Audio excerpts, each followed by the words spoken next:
কিছু কাছের মানুষের খারাপ মন্তব্য আমাকে ভিতরে রক্তক্ষরণ করছে।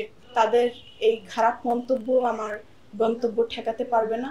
কুচক্রী মহল তাদেরকে অন্যায়ভাবে তাদের প্রতি অবিচার করেছে।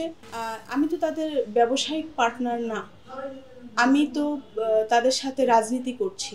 এখন তার ব্যক্তিগত জীবনে বা ব্যবসায়ী জীবনে উত্থান থাকবে, পতন থাকবে, ভালো মন্দ থাকবে, সেটা রাষ্ট্র দেখবে, আইন দেখবে, প্রশাসন দেখবে, সেটা দেখার তো দায়িত্ব আমার না। আমি যতটুকু জেনেছি, যতটুকু বুঝেছি যে একটি রাজনৈতিক মহল, একটি কুচক্রী মহল তাদেরকে অন্যায়ভাবে তাদের প্রতি অবিচার করেছে এবং একটি যে অ্যালিগেশন নিয়ে এসেছে সেটি প্রতিষ্ঠিত বা সত্য হলে, প্রমাণ হলে, যার কারাদণ্ড হয় 6 বছর, আর সেটি মানে প্রতিষ্ঠিত করতে পারেনি, সেটি কোনো সাক্ষী প্রমাণও তারা দেখাতে পারেনি, অথচ তাকে 12 বছর জেল খাটানো হয়েছে।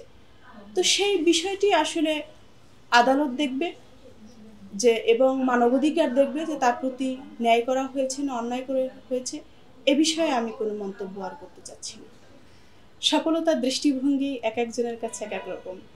Challenging, definitely challenging. ঘর বাহির, political platform, well wisher, enemy, সব জায়গা থেকেই একটা চ্যালেঞ্জিং মুহূর্ত পার করছি। বিশেষ করে কিছু কাছের মানুষের খারাপ মন্তব্য আমাকে ভিতরে রক্তক্ষরণ করছে, অথচ দীর্ঘদিন যাবৎ তাদেরকে দুহাত দিয়ে আগলে রেখেছি। যাই হোক, তারপরেও তাদের জন্য শুভকামনা। তাদেরকে বারবার ফুল দিব, বারবার মিষ্টি দিব, বারবার ভালোবাসা দিব, সমস্যা নেই। তাদের এই খারাপ মন্তব্য আমার গন্তব্য ঠেকাতে পারবে না। পিছিয়ে পড়া নারী গোষ্ঠীকে নিয়ে কাজ করছি, কাজ করার ইচ্ছে আছে। প্রতিটি রাজনৈতিক দলে 33% নারী নেতৃত্ব থাকতে হয়। সেক্ষেত্রে আমার দলে যেন সেটি নিশ্চিত হয় এবং আন্তর্জাতিকভাবে সেটি যেন অ্যাকসেপ্টেবল হয়।